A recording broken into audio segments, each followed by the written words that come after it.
The old ship's metal walls creaked as it drifted through the darkness of space. Captain Tom Reed sat in his worn leather chair on the bridge of the Horizon Seeker, staring at the strange message that kept flashing on his screen. For the past 3 days, his ship's computers had been picking up weird signals that didn't make any sense. At first, he thought it was just space junk interfering with their systems. That happened a lot in this part of space. But these signals were different. "Captain, you need to see this," called Maria Torres, his chief engineer. Her voice had that excited tone she only got when she found something really important. Reed pushed himself out of his chair and floated through the low-gravity environment to her workstation. Maria's fingers flew across her keyboard as she pulled up several windows of data. "Look at these patterns," she said, pointing to a series of repeating numbers. "They're not random. They're old Earth code. Really old.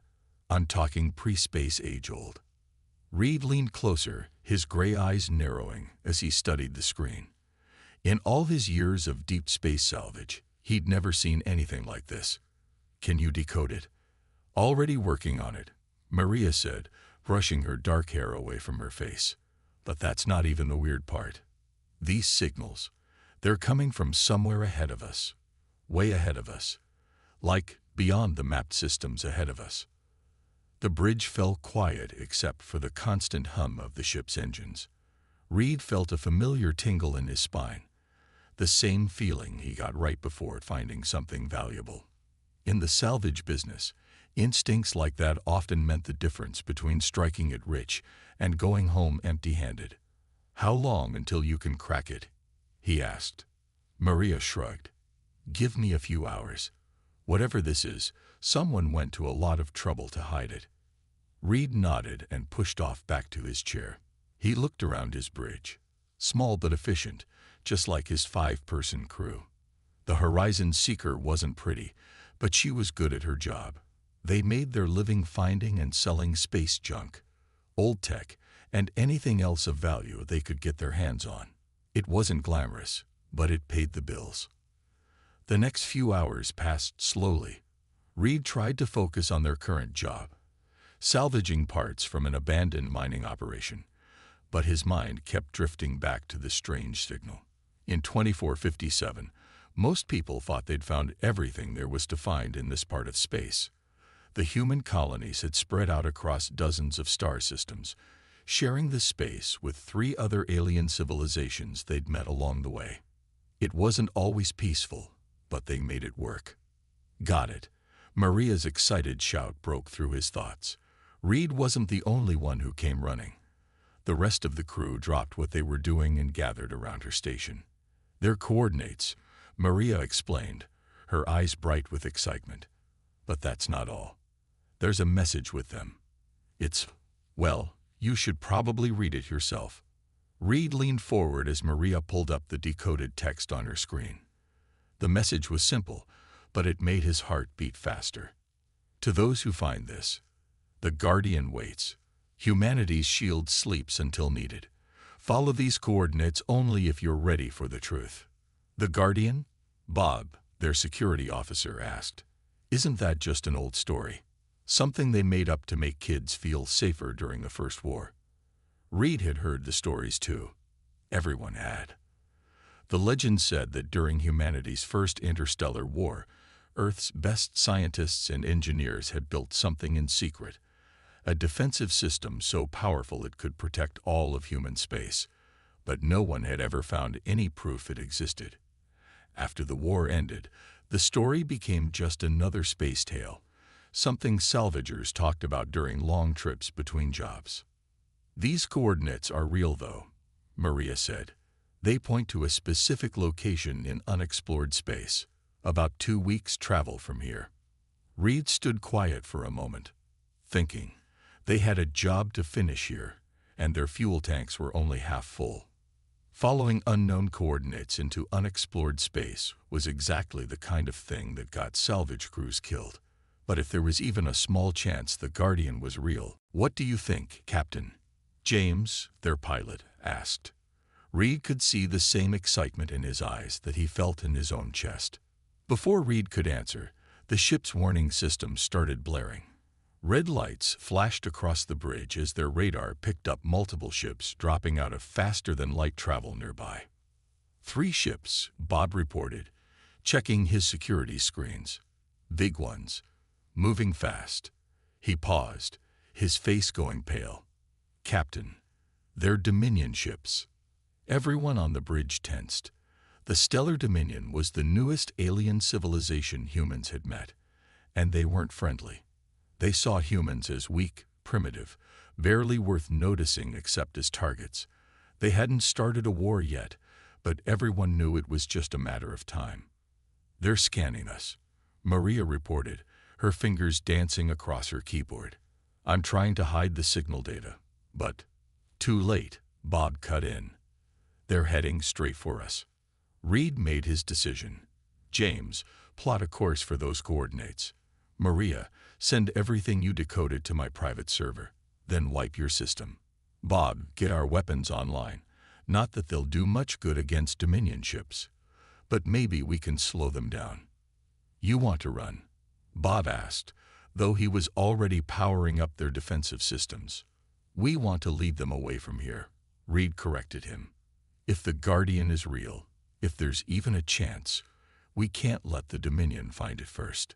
The crew moved fast, each person knowing their job. The Horizon Seeker might not have been the newest or prettiest ship in space, but she was quick and her crew knew how to handle her.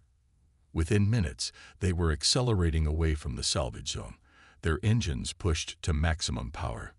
"Dominion ships are following," Bob reported. "They're gaining." "Of course they are," Reed muttered. "Their ships cost more than we'll make in 10 lifetimes. He keyed on the ship's intercom. "Listen up, everyone. We've got a choice to make. Those coordinates might lead to nothing. Probably lead to nothing. But if there's even a small chance they're real, we can't let the Dominion get there first. So we're going to run. And we're going to be clever about it. And we're going to find out if the greatest legend in human space is actually true." He looked around at his crew, people he'd worked with for years, people he trusted with his life. They all looked back at him with determination in their eyes. They knew the odds weren't good. Dominion ships were bigger, faster, and more powerful than their old salvage vessel. But humans had survived this long in space by being sneaky and resourceful. "James," Reed called to his pilot, "plot us a course through the Thorson debris field. Let's see how those fancy Dominion ships handle a little obstacle course." As the Horizon Seeker changed course, heading for a massive field of space junk and broken ships, Reed couldn't help but smile. If the Guardian was real, if they actually found it, well, that would change everything. And if it wasn't real, they'd still give the Dominion a chase they'd never forget. The ship's engines hummed louder as they accelerated, pushing deeper into space, carrying with them a secret that had waited hundreds of years to be found. Behind them, the Dominion ships followed, their massive forms cutting through space like predators chasing prey. But they didn't understand what they were really chasing. Not yet. They thought they were just hunting down another weak human ship. They were about to learn that sometimes the best secrets hide in the most ordinary places, and that legends, even the oldest ones, sometimes turn out to be true. The Horizon Seeker shuddered as another piece of space debris scraped against its hull. Inside the bridge, warning lights flashed as James guided the ship through the dangerous maze of broken ships and twisted metal. The Thorson debris field stretched out before them like a graveyard of forgotten vessels, each piece telling its own story of disaster or abandonment. "How are our friends doing back there?" Reed asked, gripping his chair as the ship made another sharp turn. Bob checked his screens. 2 of the Dominion ships are still with us. The third one hit something big. They're falling behind. He managed a small smile. Turns out their fancy ships don't handle tight spaces very well. Reed nodded, but he knew they weren't safe yet. The Horizon Seeker was built for this kind of work, picking through debris fields, squeezing through tight spaces. But they couldn't keep this up forever. Their fuel was running low, and the constant maneuvering was putting stress on their engines.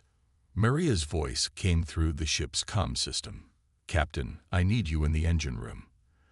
There's something you should see." Reed found her buried deep in the ship's computer core, surrounded by holographic displays showing lines of code. She didn't look up as he floated in. "I've been studying more of that old transmission," she said. "It's not just coordinates. There's more, a lot more." She pulled up a new screen, showing what looked like technical diagrams. These were hidden deeper in the code. Their designs, Captain. Parts of them, anyway. And they're incredible. Reed looked at the diagrams, trying to make sense of them. "What am I looking at?" "If I'm reading this right, it's part of the Guardian's defensive systems. The technology, it's like nothing I've ever seen. It's way beyond anything we have now, maybe even beyond what the Dominion has." She paused, her eyes bright with excitement. "Captain, if this is real, if the Guardian actually exists, it's not just some old defense platform. It's something completely different." Before Reed could respond, the ship rocked violently. Bob's voice crackled over the comm. "Captain, we've got problems. One of the Dominion ships just fired some kind of energy pulse. Our rear shields are down." Reed grabbed a handrail to steady himself. "James, get us deeper into the debris field. Maria, I need you back on the engines. Keep them running no matter what." As Reed rushed back to the bridge, he could feel his ship struggling. The Horizon Seeker was tough, but she wasn't built for combat. They needed something else, some other way out. "There," James pointed at his navigation screen. "About 20,000 kilometers ahead. There's a gas cloud. If we can reach it, maybe we can lose them in there." "A gas cloud." Bob looked worried. "That'll mess with our sensors. We'll be flying blind." "They'll be flying blind too," Reed said. "Do it, James." The Horizon Seeker changed course, heading for the massive purple-tinged cloud. Behind them, the Dominion ships fired again, but this time the shots went wide, destroying chunks of debris instead of hitting their target. As they entered the gas cloud, their sensors started going crazy. Static filled their communications, and their navigation systems became unreliable. The view outside their windows turned into a swirling purple fog. "Kill all external lights," Reed ordered. "Minimal power to engines. Let's drift for a bit, see if they follow us in." The crew waited in tense silence. Minutes passed. Finally, Bob spoke up. "I'm picking up some distorted readings. I think they're staying at the edge of the cloud. They're not following us in." Reed allowed himself a small smile. The Dominion ships were powerful, but their commanders were cautious. They wouldn't risk their expensive vessels in a dangerous gas cloud just to chase down one small salvage ship. "Maria," Reed called over the comm. "How are the engines?" "They need a break," she replied. "That last chase pushed them pretty hard. But I've got something else. While we're stuck here, I managed to decode more of that transmission. Captain, you really need to see this." This time, Maria brought the information to the bridge. She pulled up a series of images on the main screen. Old photographs and videos from Earth's first interstellar war. They showed people working on something massive, something being built in secret. "These were embedded in the transmission too," Maria explained. "They're records from the Guardian project. Look at the dates. These are from right before the war ended, right before the Guardian disappeared." The crew gathered around, watching as the images played across their screen. They showed glimpses of the Guardian itself, a station bigger than anything humanity had built before or since, filled with technology that shouldn't have been possible at that time. "But why hide it?" James asked. "If we had something this powerful, why not use it to end the war?" "Maybe that's not what it was for," Maria said quietly. "Look at this." She pulled up another file, this one containing text. It's part of a message from the project leader. It says, "The Guardian was never meant to be a weapon. It's a shield. Yes, but more than that. It's a promise. A promise that humanity will always have a future, no matter what comes. But it must wait. Wait until we're ready to understand what it really is. Reed stared at the words, feeling their weight. And now, over 100 years later, we might be the ones to find it. He looked at his crew.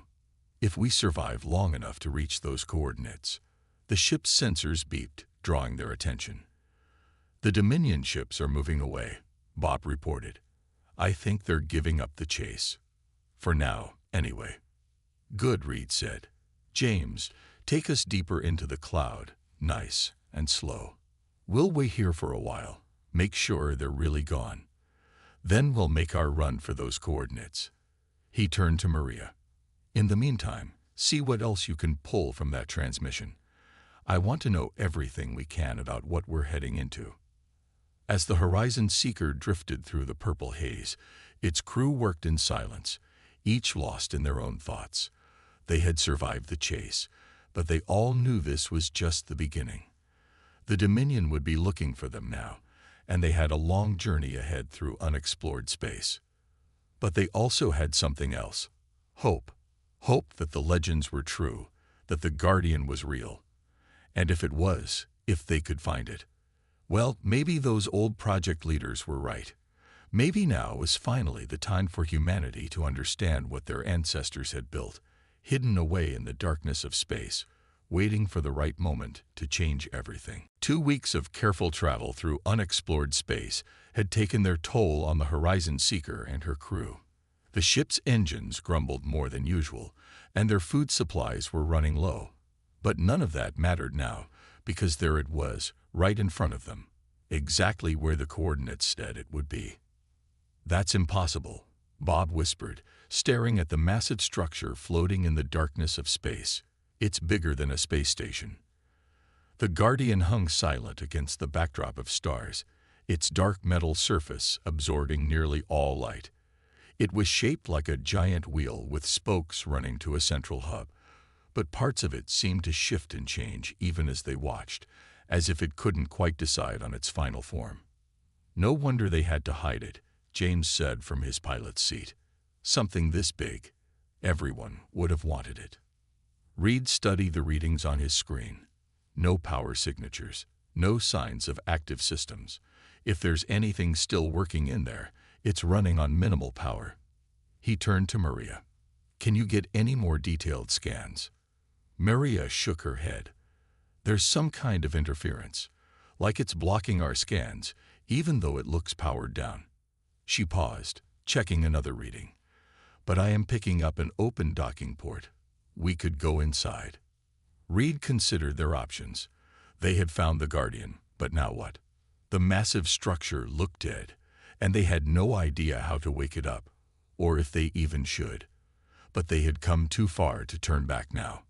Suit up, he ordered. We're going in. James, take us to that docking port, nice and slow. Bob, keep watching our backs. The Dominion lost us 2 weeks ago, but I don't want any surprises. 20 minutes later, Reed led Maria and Bob through the Guardian's docking port, while James stayed behind to watch the ship. The moment they stepped inside, lights flickered to life along the corridors, responding to their presence. Motion sensors still work, Maria said, checking her hand scanner. And there's air. The life support systems are still running, just on very low power. They moved deeper into the station, their footsteps echoing in the empty corridors. Everything was clean. No dust, no signs of age or decay. It was as if the Guardian had been waiting, preserved in perfect condition, for someone to find it. Look at these walls, Bob said, running his hand along the smooth surface. The metal, it's changing color where I touch it, like it's reacting to body heat. Maria scanned the wall. It's not just metal. The whole station seems to be made of some kind of smart material. It can change its properties based on what's needed. She looked around in wonder. This is way beyond anything we have now.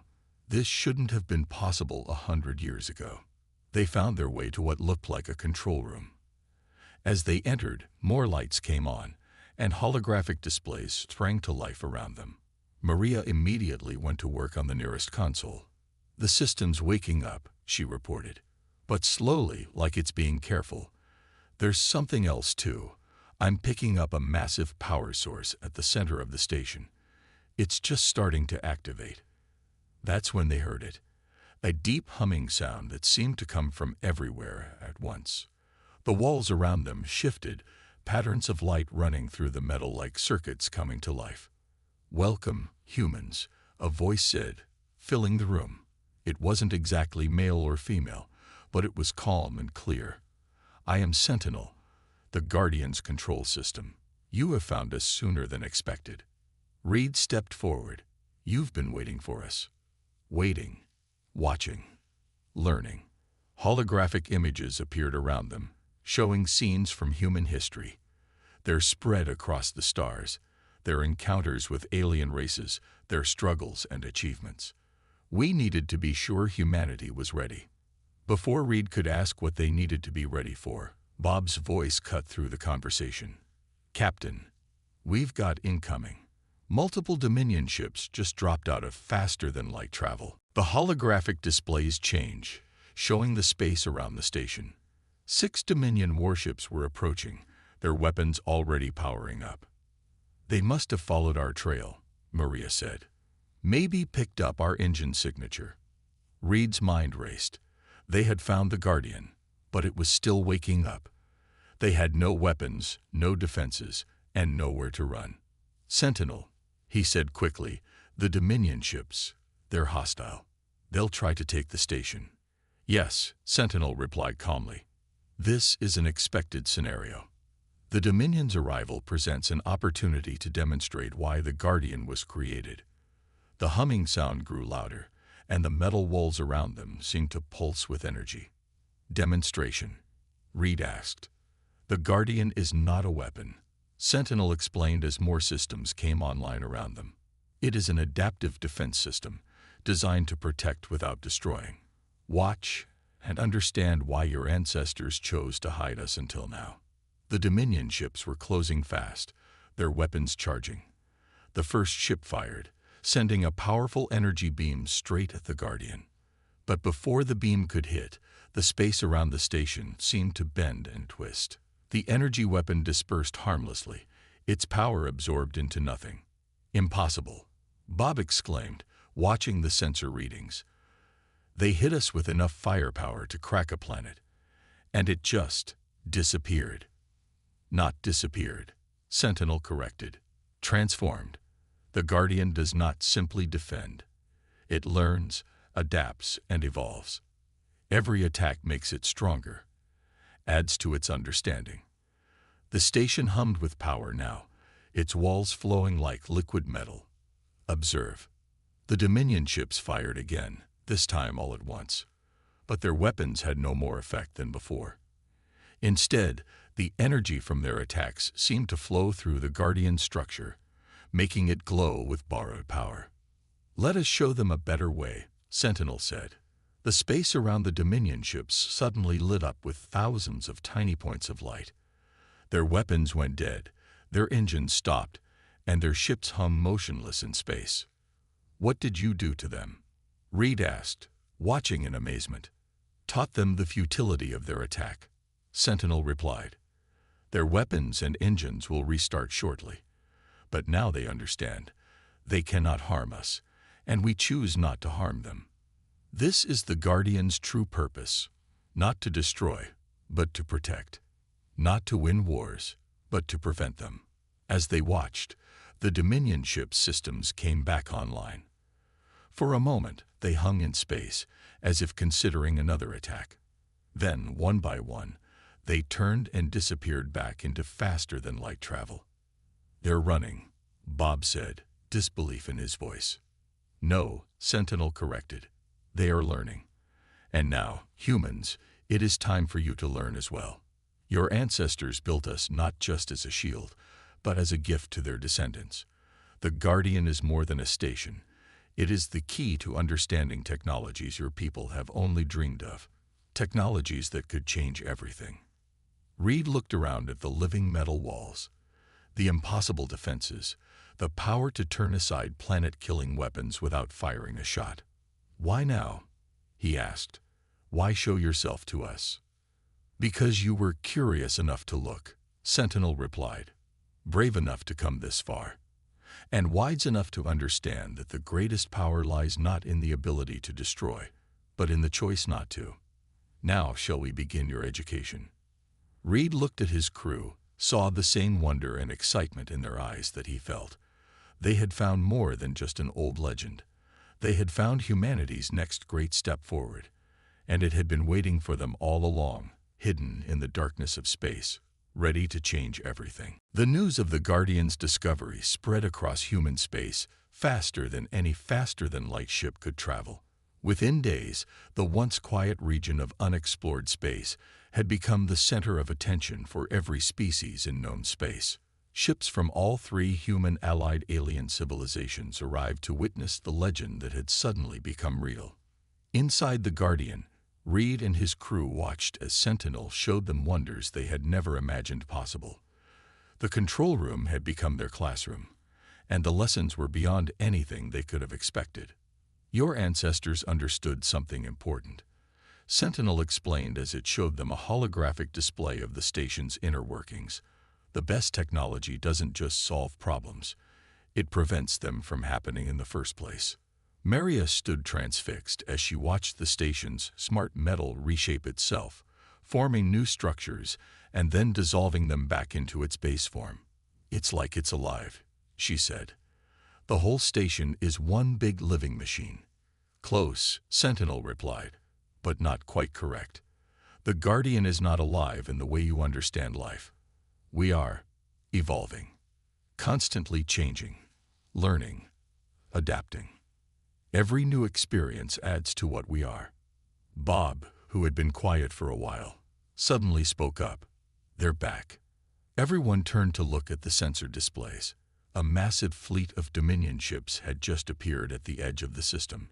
Not just warships this time, but diplomatic vessels too. 57 ships, Bob reported, including their flagship. Looks like we got their attention. Reed felt a moment of worry, but Sentinel seemed unconcerned.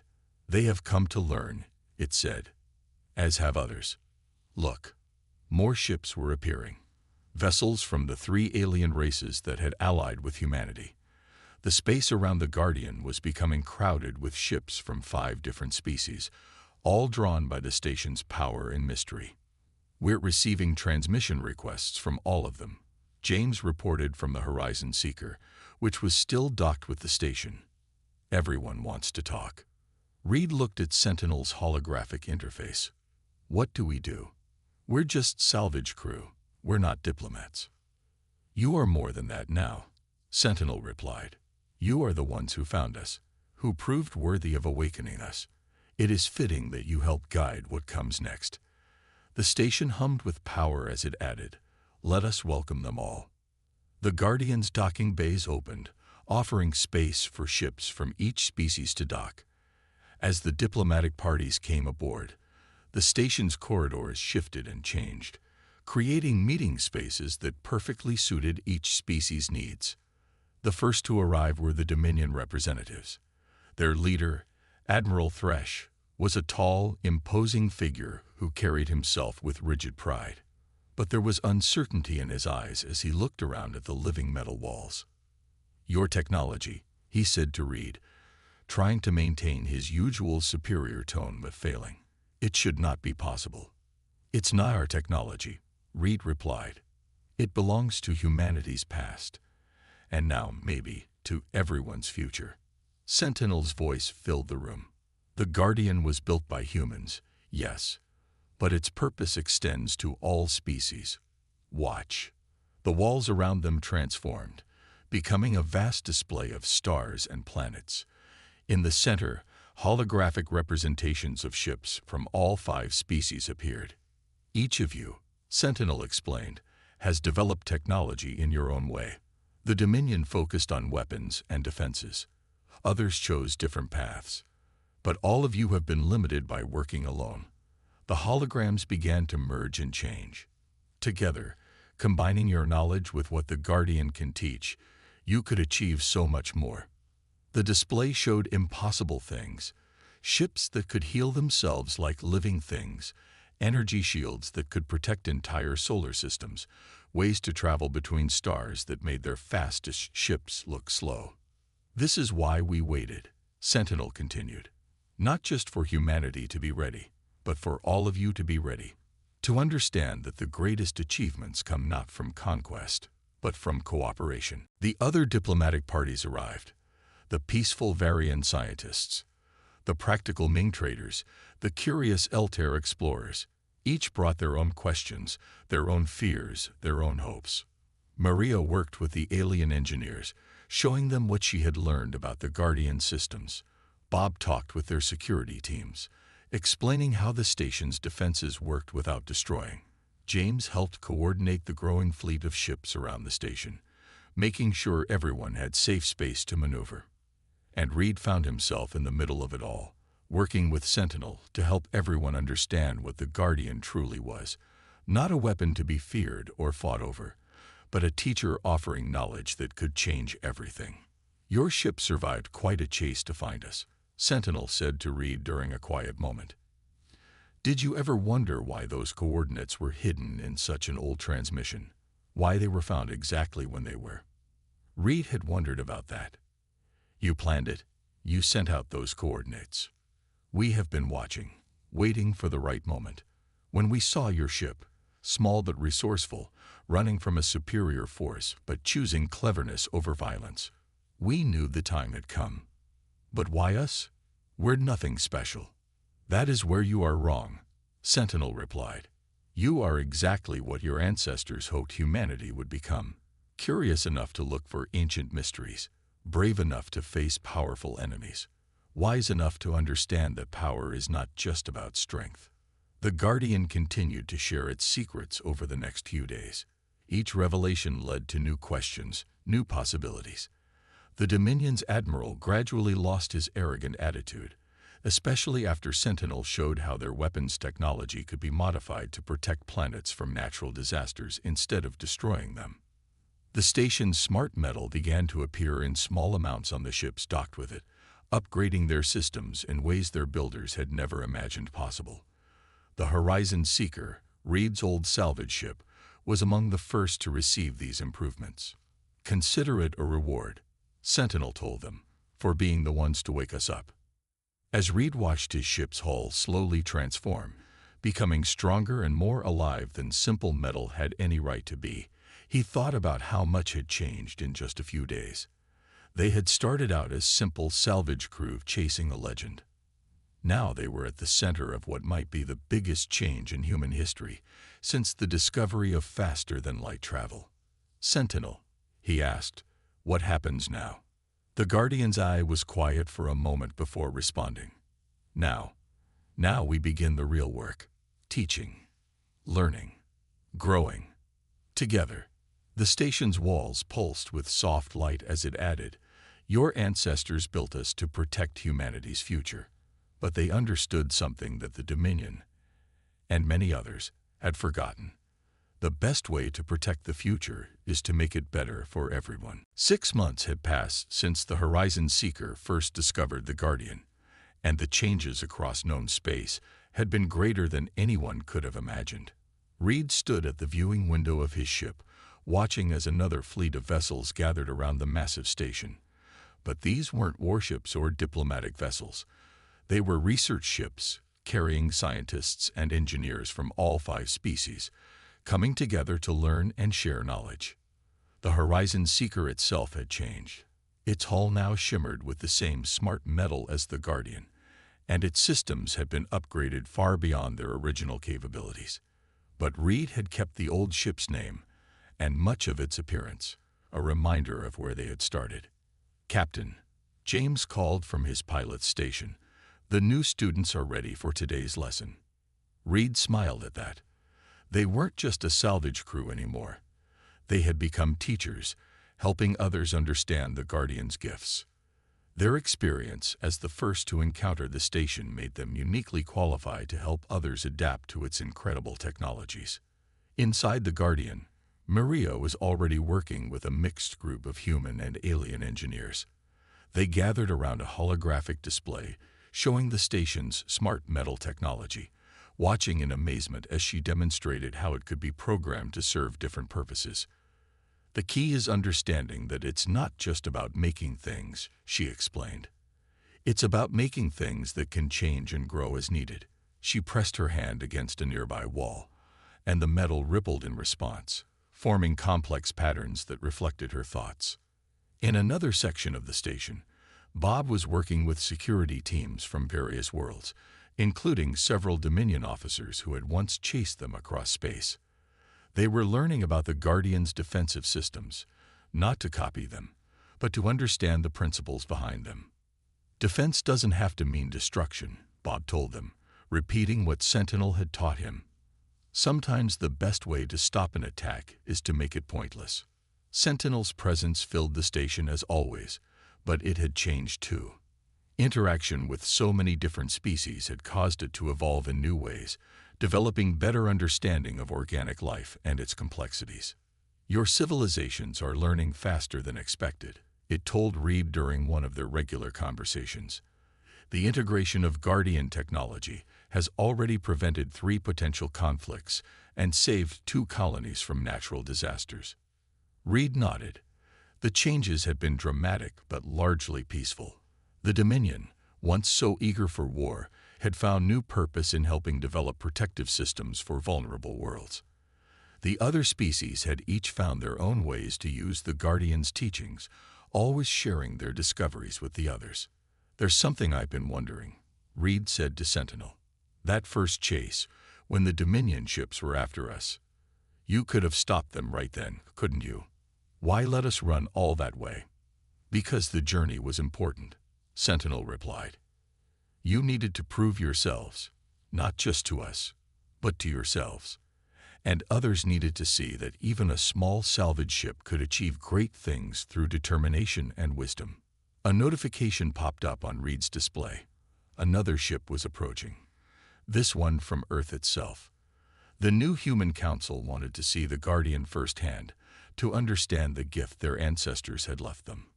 "They still don't quite believe it," Reed said, watching the Earth ship approach. "That our ancestors built something this advanced, this powerful, and chose to hide it away instead of using it. They built it precisely because they understood the responsibility that comes with such power," Sentinel explained. "They knew humanity needed time to grow, to learn, to make mistakes, and learn from them. And they knew that when the right time came, their descendants would need to share this knowledge, not hoard it." As if to demonstrate this point, the station's walls suddenly came alive with flowing patterns of light.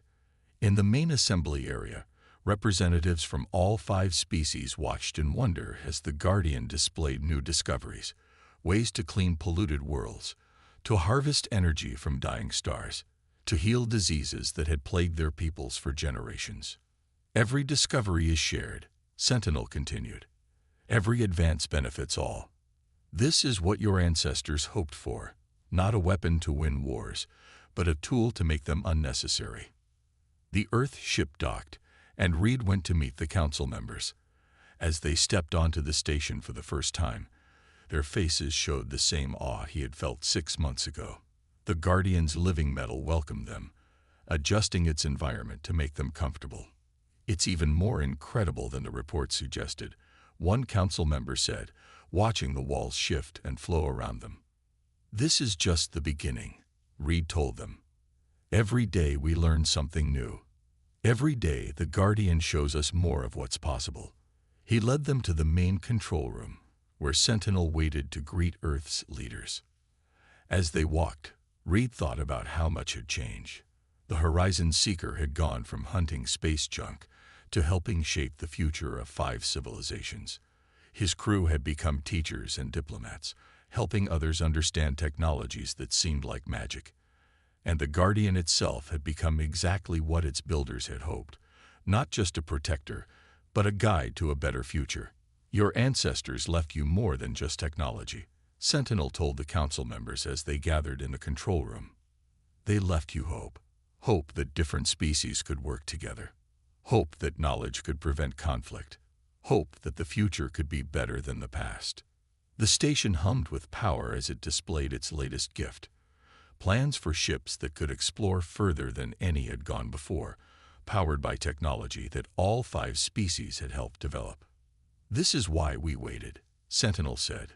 "Not just for humanity to find us, but for all of you to be ready to work together. To understand that the greatest achievements come not from one species working alone, but from many working as one." Reed looked out at the fleet of ships surrounding the Guardian. Research vessels, diplomatic ships, trading craft, all working together where once they might have fought. The legend they had chased across space had turned out to be more than just a powerful defense system. It was a key to unlocking a future that their ancestors had dreamed of but couldn't achieve alone. "So," he asked Sentinel, "what's our next lesson?" The Guardian's walls pulsed with light as it responded. "That depends on what you're ready to learn. The universe is vast, and there are more legends out there waiting to be found, more mysteries to solve, more chances to grow and change, and become something greater than you are now." Reed smiled, thinking of the long chase that had led them here, the risks they had taken, the chances they had seized.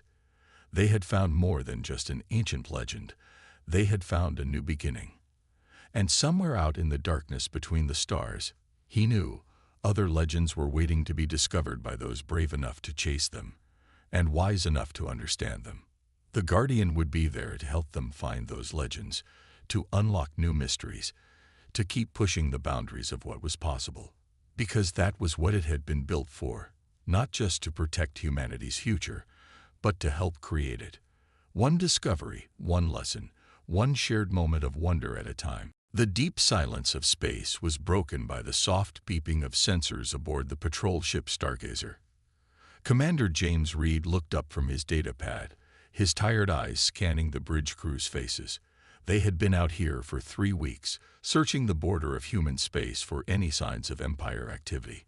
It was supposed to be a routine patrol, but something felt different today. "Sir, we're picking up strange energy readings," said Tom Wilson, the young sensor officer. His fingers moved quickly across the glowing screen as he tried to make sense of the data. "I've never seen anything like this before." Reed walked over to Tom's station, his boots making soft sounds on the metal floor. The reading on the screen showed a massive energy spike, bigger than anything a normal ship could produce. It reminded him of something he had seen years ago, during the early days of the war. "Send the data to my screen," Reed ordered, walking back to his chair. As the information appeared before him, his eyes went wide. He remembered now. 3 years ago, the RSS Dauntless, one of the most advanced research ships ever built, had disappeared while testing a new type of engine. The energy signature they were seeing now matched the Dauntless's experimental drive perfectly. Reed pressed a button on his chair. "All hands to battle stations. This is not a drill." Red lights started flashing throughout the ship as crew members ran to their posts. If the Empire had found the Dauntless first, they needed to be ready for anything. "Sir, detecting a large debris field ahead," reported Lisa Green from navigation. "But there's something weird about it. The pieces, they're moving in patterns." Reed ordered the ship to move closer, but carefully. 5 other patrol ships followed behind the Stargazer, their weapons ready. As they got nearer to the debris field, everyone on the bridge went quiet. Through the main window, they could see pieces of metal floating in space, but they weren't just drifting. They were swimming through the void like schools of fish. "Get me a closer look at those fragments," Reed commanded. The ship's camera zoomed in on the nearest pieces. They weren't regular debris at all. Each piece was covered in tiny machines that glowed with a faint blue light. As they watched, some of the pieces started joining together, forming larger structures. "Alert!" shouted Tom. "Energy spike dead ahead." The debris field suddenly lit up like a Christmas tree. Thousands of pieces started moving at once, forming a massive shape in space. Reed couldn't believe his eyes. The pieces were creating what looked like a giant version of the Dauntless, but different. This ship was bigger, with strange patterns running across its hull that glowed with the same blue light as the tiny machines. "Sir, we're being hailed," reported Mike Brown, the communications officer. His voice shook a little. "The signal. It's using an old research fleet code. It's the Dauntless." Reed took a deep breath. "Put it on screen." The main screen flickered to life, but instead of showing a person, it showed patterns of light that moved like waves. A voice came through the speakers, but it sounded strange, like many people talking at once. "This is the RSS Dauntless," the voice said. "We have been waiting for you." Reed leaned forward in his chair. "This is Commander James Reed of the Galactic Defense Fleet. Dauntless, you've been missing for 3 years. What happened to you?" The patterns on the screen changed color as the voice spoke again. "We evolved, Commander. The accident with our experimental drive changed us, changed everything. We are more than a ship now. We are something new." As if to prove the point, parts of the huge ship started changing shape. Sections moved and transformed, showing that the entire vessel was made of the same tiny machines they had seen earlier. Reed realized they weren't just looking at a ship anymore. They were looking at a completely new form of life. "Our sensors show Empire ships approaching this sector," the Dauntless said. "They must have detected our energy signature too. We need your help, Commander. We have discovered things out here, learned secrets that could change the course of the war, but we need time to finish our work." Reed looked at his crew. They all waited for his decision. The Empire had been pushing deeper into human space every month, winning battle after battle with their superior numbers. If the Dauntless really had found something that could help turn the tide. "What do you need us to do?" Reed asked. The pattern of lights shifted again. "Help us defend this position for the next 6 hours. We are still gathering strength, still learning to control our new form. Once we are ready, we can show you what we have become." Reed nodded. "All ships, battle formation Delta. Whatever's coming, we're going to give the Dauntless the time it needs." The patrol ships moved into position around the transformed research vessel, their weapons charged and ready. They didn't have to wait long. Within minutes, the first Empire ships appeared out of warp. 3 massive battle cruisers, each one big enough to carry thousands of troops. Reed's 6 patrol ships looked tiny in comparison. "Empire vessels approaching weapons range," Tom reported. His voice was steady now, focused on the job at hand. "They're charging weapons. Hold position," Reed ordered. "Let them make the first move." The Empire ships spread out in a classic attack formation. They probably thought this would be an easy fight. 6 small patrol ships against 3 battle cruisers. The math was simple, but they didn't know about the Dauntless. The first shots came from the Empire ships, bright beams of energy slicing through space. Reed's ships returned fire, their smaller weapons doing little damage against the cruiser's strong shields. But they weren't trying to win. They just needed to buy time. Behind them, the Dauntless continued to change.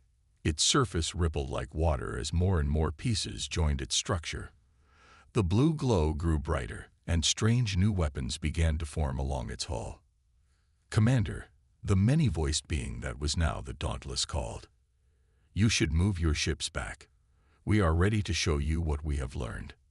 Reed didn't hesitate. "All ships, fall back. Give them room."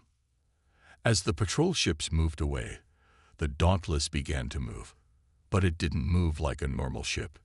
Instead, it seemed to flow through space, its entire form shifting and changing as it approached the Empire cruisers. The enemy ships tried to target it, but their weapons passed right through gaps that opened in the Dauntless's body. Then the Dauntless attacked. Streams of those tiny machines poured out from its hull, surrounding the nearest Empire ship. Where they touched the cruiser's hull, the metal began to change color, being transformed into more of the same machines. The Empire ship tried to escape, but it was too late. Within minutes, it had been completely absorbed into the Dauntless's mass. The other 2 cruisers turned to run, but the Dauntless was faster now. much faster. It caught them both, its swarm of machines taking them apart piece by piece and adding their material to itself. In less than 10 minutes, all 3 Empire ships were gone. Reed stared at the main screen, his mouth open in shock. The Dauntless was now almost twice as big as before, its surface rippling with power from the absorbed ships. "Now you understand, Commander," the Dauntless said. "We are no longer just a ship. We are the future, and we are ready to help humanity fight back." Reed looked at his crew. They all wore the same expression, a mixture of awe and hope. For the first time since the war began, they had seen something that could actually stand up to the Empire's massive fleets. The ship that had disappeared hadn't just come back. It had returned as something that could change everything. "Dauntless," Reed said, "I think it's time we told Fleet Command about you. They're going to want to hear this story." The patterns of light on the screen swirled faster. "Yes, Commander. It's time to share what we have become." The Empire thought they could defeat humanity by having bigger ships and more weapons. "We will show them that humanity's greatest strength is its ability to adapt, to change, to become something new." "The war is about to change, Commander Reed. Everything is about to change." Dr. Anna Thompson stood in what used to be the main lab of the Dauntless, though it looked nothing like it had 3 years ago. The walls seemed to breathe, covered in flowing patterns of tiny machines that pulsed with soft blue light. She reached out to touch one of the walls, watching as the machines moved around her hand like water. The accident that had changed everything happened during a routine test of the new warp drive. Thompson remembered that day clearly. The strange readings from the engine core, the sudden surge of energy, and then the feeling of being torn apart and put back together. When she woke up, she wasn't just herself anymore. She was part of something bigger. "Doctor, the human fleet ships are requesting more information," said Will Cooper, one of her fellow survivors. Like her, he wasn't quite human anymore. His body looked normal, but tiny machines moved under his skin, connecting him to the ship's systems. All 37 surviving crew members were the same way now. Thompson nodded, walking over to what used to be a regular computer terminal. Now it was a living interface, responding to her thoughts as much as her touch. "Show me their questions," she said. The screen filled with text as the ship's consciousness shared the information with her mind. The fleet wanted to know how they had survived, how they had changed, what they could do. They were both excited and scared by what they had seen the Dauntless do to those Empire ships. Thompson understood their fear. She had been scared too, at first. "Start recording," she said, and began to explain. "The accident merged our experimental warp drive with the ship's AI system, but it did more than that. The energy release changed the basic structure of everything on board: metal, plastic, even organic matter. It turned everything into these self-replicating machines, these nanites, and we changed with it." She paused, remembering those first confused days. "We thought we were dead at first. But then we started to feel the ship around us. We could control the nanites with our thoughts. The ship's AI merged with our minds, connecting us all together. We became something new, not just human, not just machine, but both." As she spoke, the room around her shifted and changed, showing images of what she was describing. The walls formed 3D pictures of the transformation process, of the nanites at work, of the crew learning to control their new abilities. The Dauntless wasn't just a ship anymore. It was alive, and they were all part of its nervous system. "Over the past 3 years, we've been learning, growing, evolving," Thompson continued. "The nanites can break down almost any material and rebuild it, adding it to our mass. Every piece of space debris we absorbed taught us something new. Every asteroid we consumed made us stronger. We stayed hidden, watching the war from a distance, until we were ready." The recording paused as Cooper called out, "Doctor, we're detecting more Empire ships entering the sector. A lot more." Thompson walked to the main viewing area, which formed around her like a bubble of clear material. In the distance, she could see the Empire ships appearing. Not just 3 this time, but 30. They must have called for backup after losing those first ships. They want to see what we can really do, Thompson said. She could feel the excitement running through the ship's systems, shared by all the crew members. Let's show them. The Dauntless began to move, but not as a single unit. Instead, it split apart into dozens of smaller sections, each one controlled by a different crew member's consciousness. The Empire ships opened fire, but their weapons couldn't lock onto the constantly shifting targets. Thompson directed her section of the ship toward the nearest Empire vessel, feeling the thrill of movement through space. The nanites responded to her thoughts, forming new shapes and structures as needed. Other sections of the Dauntless moved with her, controlled by her fellow crew members, all of them connected through the ship's shared consciousness. Remember, she sent through their mental link, we're not just fighting. We're learning. Everything they throw at us makes us stronger. The Empire ships tried new tactics, launching fighters and missiles, attempting to overwhelm them with numbers. But each weapon, each piece of technology they used, just gave the Dauntless more patterns to learn from, more materials to absorb, more ways to evolve. Thompson watched through 1,000 different sensors as her crew worked together. John Baker, who used to be an engineer, had figured out how to turn the Empire's own shields against them, using the nanites to slip through the tiny gaps in their energy fields. Mary Roberts, once their weapons officer, had developed a way to redirect enemy fire back at their ships. The battle looked like a dance, with pieces of the Dauntless flowing around the Empire ships like schools of fish swimming through the ocean. Wherever the nanites touched enemy hull plating, the metal began to change, becoming part of their collective. Some Empire ships tried to self-destruct rather than be absorbed, but even their explosions just gave the Dauntless more energy to use. "Doctor," Cooper called out, his voice excited. "Look at what we just absorbed from their command ship." Thompson connected to the ship's database, and new information flowed into her mind. The Empire ships had been carrying data about their newest weapons, their battle plans, their secret research. As the Dauntless absorbed their computers, it learned everything they knew.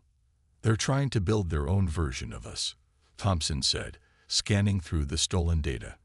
"They found traces of our energy signature and have been trying to recreate the accident that changed us. But they don't understand. They can't just copy what happened. We're not just a weapon or a piece of technology. We're something that evolved naturally, even if the evolution happened quickly." The last Empire ship vanished into the growing mass of the Dauntless. They were even bigger now, their understanding of technology and space and energy growing with every passing moment. Thompson could feel new ideas forming in the shared consciousness of ship and crew, new possibilities opening up. "Send a message to the human fleet," she said. Tell them we're ready to explain everything. But they need to understand, we're not just a super weapon they can point at the enemy. We're the next step in human evolution, a bridge between flesh and machine. And we have so much to teach them." As she spoke, the Dauntless reformed itself into a single unit, but different from before. Its shape now reflected everything they had learned in the battle, more efficient, more powerful. The hull rippled with patterns of light as the nanites processed all the new information they had absorbed. Thompson looked out at the stars, feeling the presence of her crew around her, all of them connected through the living network of the ship. They had lost their old lives in that accident 3 years ago, but they had gained something incredible. They weren't just survivors anymore. They were pioneers, exploring what it meant to be human in an age of endless possibilities. The human fleet ships approached cautiously, their sensors trying to make sense of what the Dauntless had become. Thompson smiled, knowing that everything was about to change. The Empire thought they were fighting a war of ships and weapons, but they had accidentally started something much bigger, the next step in the evolution of life itself. "Prepare the main lab for visitors," she told the ship's consciousness. "It's time to share what we've learned. And it's time to show humanity that there's more than one way to win a war. Sometimes the best victory isn't destroying your enemy, it's becoming something they never imagined possible." The Empire's Grand Admiral stood on the bridge of his flagship, the Conqueror, watching as his invasion fleet gathered. 500 ships, the largest fleet ever assembled, waited for his command. The humans had somehow developed a powerful new weapon, but he was certain that sheer numbers would overwhelm whatever tricks they had discovered. All ships report ready, Admiral, his second-in-command reported. The humans have only minimal defenses along their border. They don't know we're coming. The Admiral smiled. The Empire had spent months planning this attack. They would strike 3 human worlds at once. Too many targets for their mysterious new weapon to defend. Victory was certain. Begin the attack, he ordered. Send in the first wave. 200 ships jumped into warp, heading for the human colonies. The Admiral watched them go, already imagining his triumph. But as the ships reached their targets, something strange happened. The sensor readings made no sense. Energy patterns appeared from nowhere, spreading through space like ripples in a pond. Admiral, his sensor officer shouted. Something's wrong with the first wave. Their signals, they're changing. The Admiral rushed to the sensor display. The dots representing his ships were transforming, their energy signatures shifting to match something else. Something familiar. His blood ran cold as he realized what he was seeing. The Dauntless had been waiting for them. Out in space, the Empire ships found themselves surrounded. The debris fields they had dismissed as space junk came alive, revealing themselves as parts of the transformed research vessel. But the Dauntless wasn't alone anymore. In the months since its return, it had been teaching others. 3 more ships like the Dauntless emerged from hiding. Former human vessels that had volunteered to undergo the same transformation.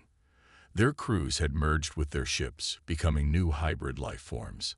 They moved through space like living creatures, their nanite bodies flowing around the Empire vessels. The Admiral watched in horror as his ships were absorbed one by one, their crews and technology becoming part of the growing swarm. Each lost ship made the human vessels stronger, smarter, more adaptable. The second wave of Empire ships jumped in to help, but they only provided more material for the transformation. Pull back, the Admiral ordered. All ships, retreat. But it was too late. The hybrid ships had learned from every battle, every encounter. They knew exactly how to counter Empire tactics. The Dauntless led the attack on the Conqueror, its surface rippling with stolen energy. Empire weapons fire passed harmlessly through gaps that opened in its structure. Fighters launched from the flagship's bays, but the nanites simply absorbed them, adding their pilots' knowledge to the collective consciousness.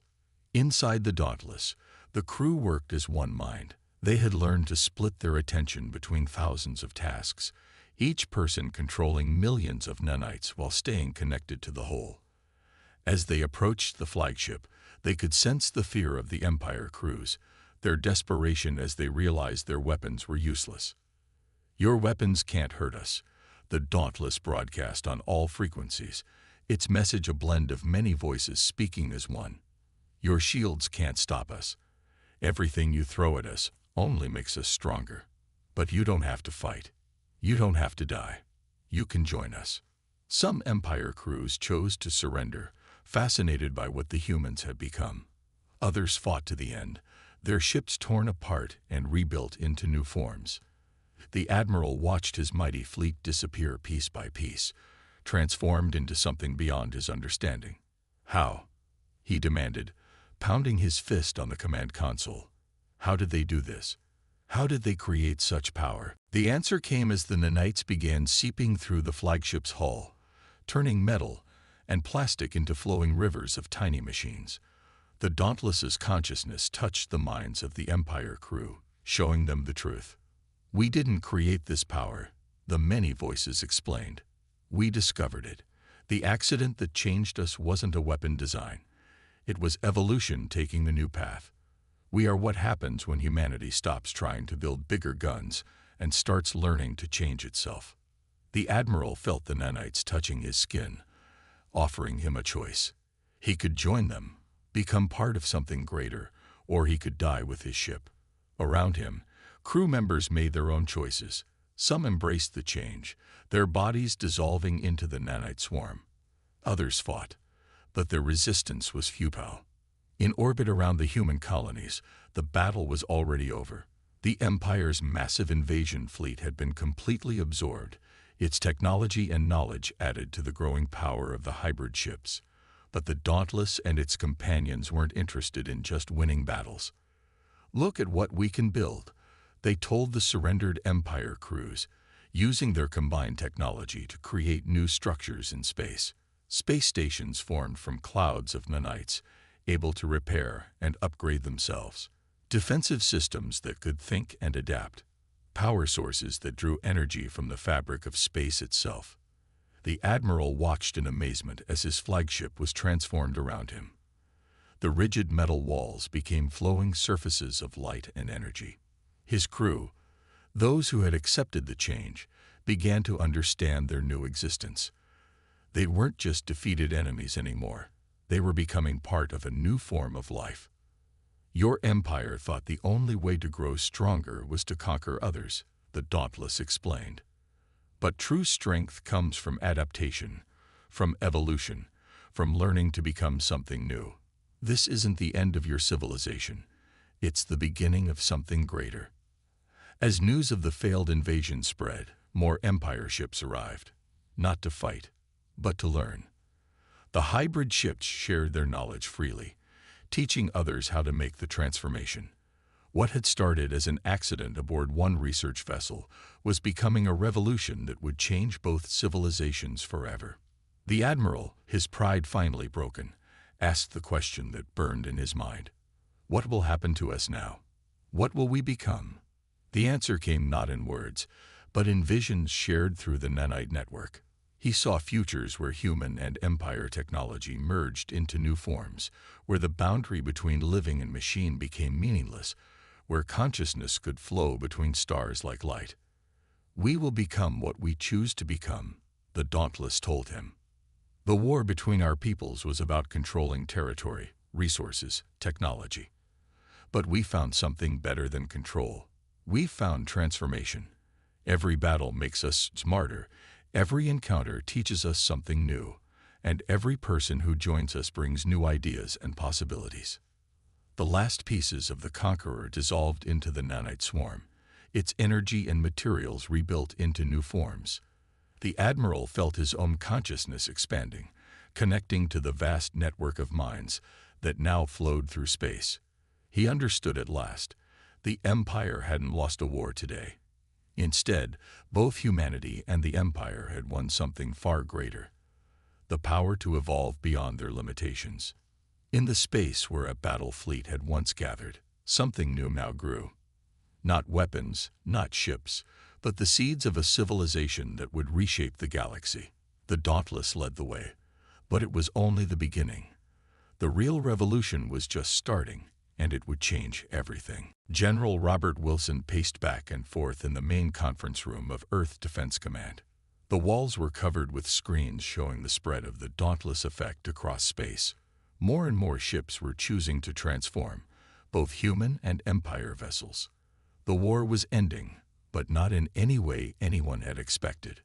"What happens when everyone has this power?"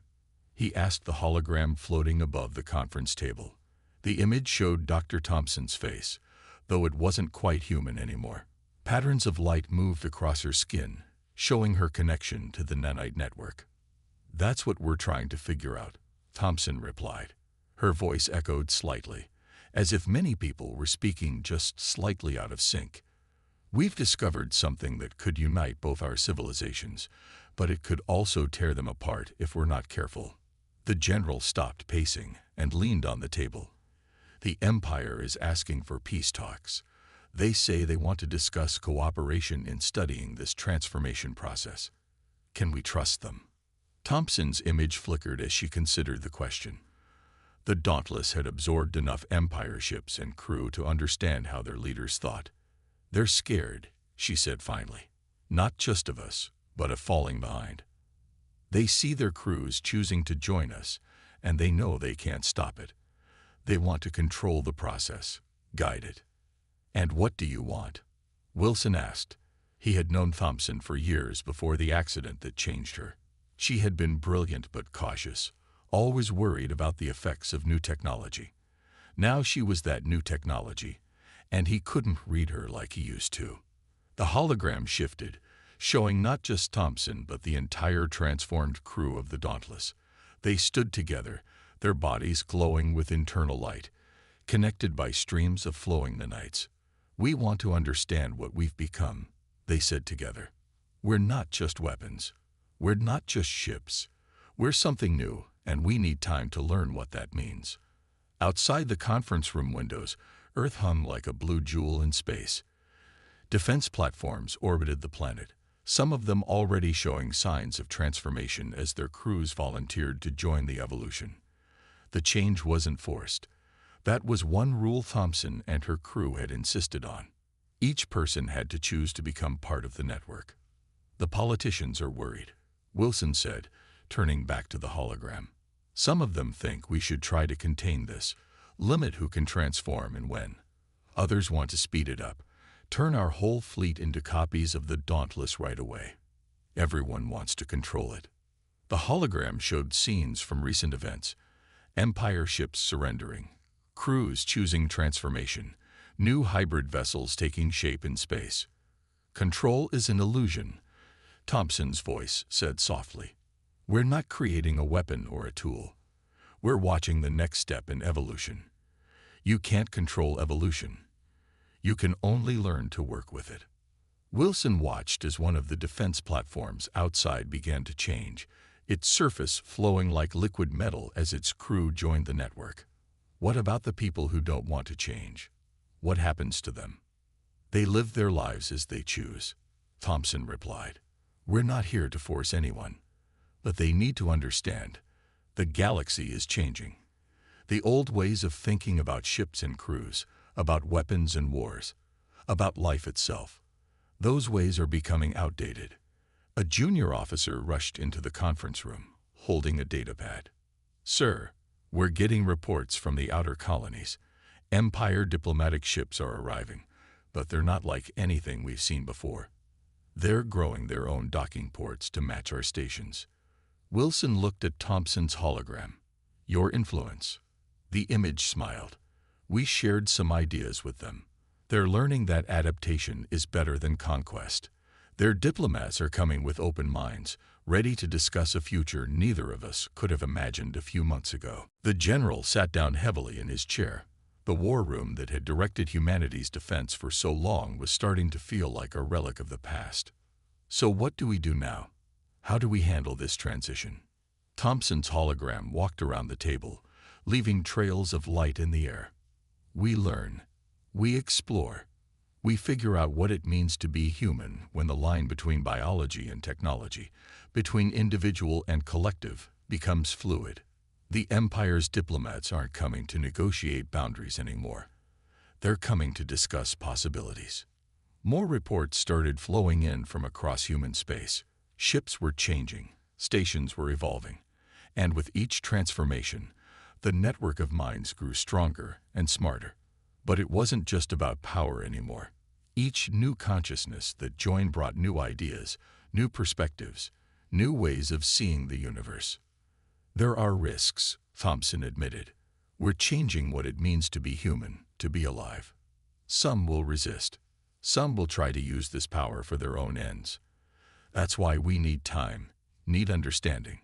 We need to learn how to guide this evolution without controlling it, how to grow without losing what makes us who we are." Wilson stood and walked to the window, watching Earth turn below. "How do we protect ourselves if this goes wrong? What if some of the transformed ships decide to become conquerors?" The hologram filled with stars, showing the growing network of transformed ships and stations spreading through space. "The network itself is the protection," Thompson explained. "No single consciousness can dominate it. We learn from each other, balance each other. The Empire crews who joined us brought their knowledge of conquest and control, and learned why those things are limitations, not strengths." A message flashed on the main screen. The Empire diplomats would arrive within the hour. But they weren't coming to discuss borders or treaties. They wanted to talk about joining the transformation project, about working together to understand and guide this new form of existence.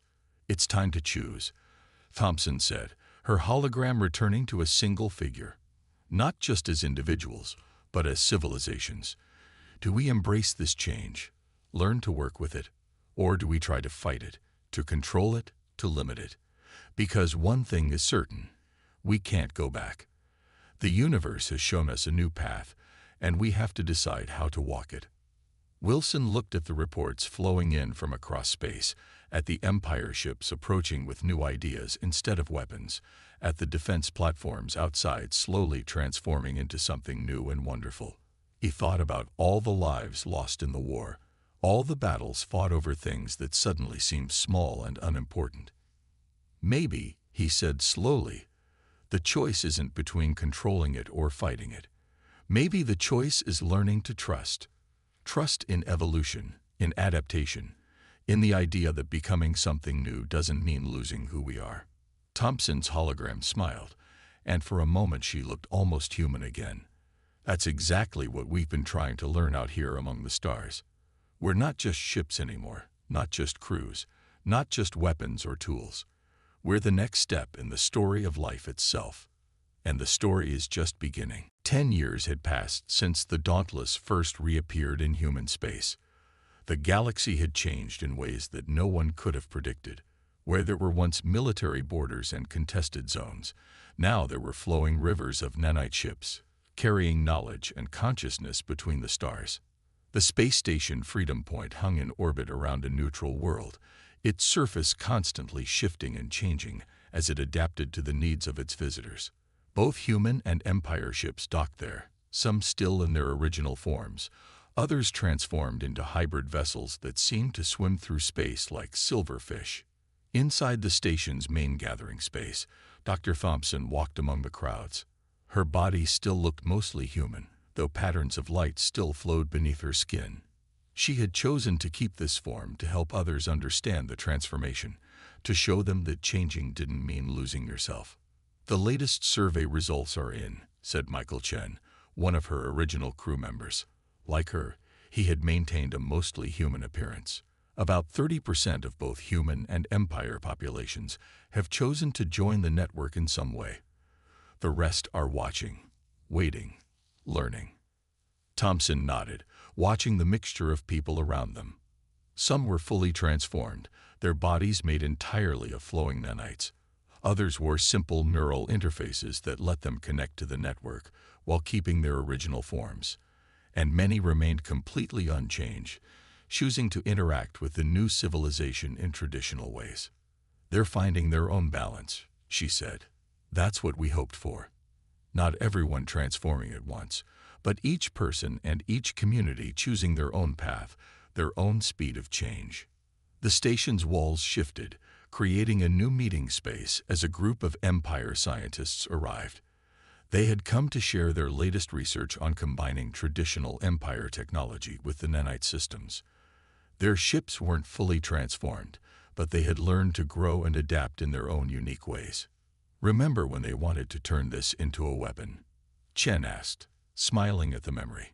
"Now they're using it to build hospitals that can heal any injury, ships that can explore deep space without endangering their crews, stations that can grow food from stellar energy." Thompson walked to a viewing window, watching the traffic flow around the station. Each ship was different now. Some were traditional designs, some were fully transformed like the Dauntless, and many were somewhere in between. The rigid divisions between human and machine, between individual and collective, had become fluid. "We're getting signals from the exploration fleet," Chen said, his eyes glowing as he connected to the station's communication network. "They found something interesting in the galactic core." The station created a display in the air, showing the fleet's discovery. A massive structure floated in space, ancient beyond imagining, made of technology that looked surprisingly like their own nanites. The exploration fleet, a mix of transformed and traditional ships working together, had found evidence that they weren't the first civilization to discover this path. "Life finds a way to grow, to change, to become more than it was," Thompson said, studying the ancient structure. Maybe this is a natural progression. Maybe every civilization eventually discovers that the boundaries they built around themselves are just limitations waiting to be overcome. Around them, the station hummed with activity. In one area, human children played with empire young, their neural interfaces letting them share thoughts and feelings directly. In another, scientists from both civilizations worked together, using the nanite network to run complex simulations of stellar phenomena. The network spans half the galaxy now, Chen reported. But it's not just about distance. It's about depth, about understanding. Each person who joins brings new ideas, new ways of thinking. We're not just sharing technology. We're sharing perspectives, cultures, dreams. A group of unmodified humans walked past, tourists from Earth coming to see the new civilization that was growing among the stars. They looked nervous but curious, watching the transformed beings around them with wonder instead of fear. That was a change too. People were learning that different didn't mean dangerous. The Empire's central worlds have opened their universities to human students, Thompson said, accessing the latest news through her connection to the network.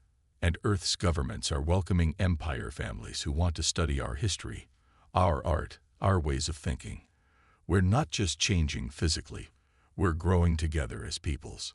Outside, a newly transformed ship was taking shape, its crew having just completed their joining with the nanite network. The process was smoother now, more controlled.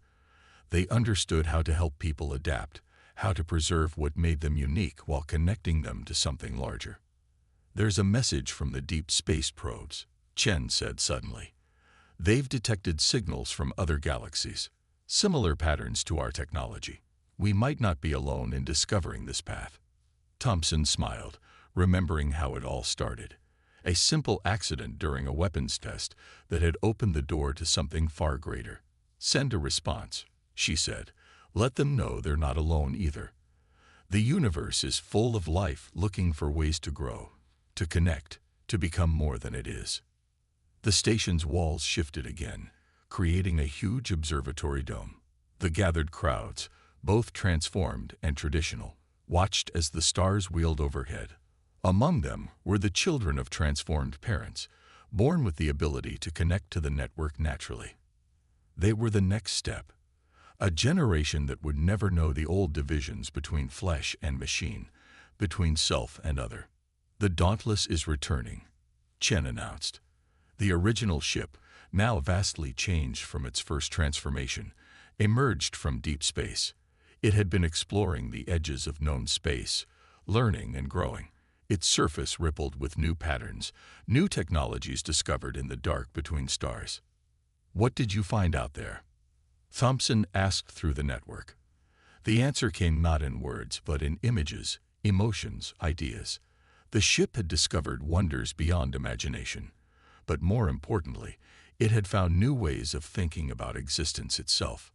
The station created a new space, a gathering place where everyone, transformed and traditional alike, could share in the Dauntless's discoveries.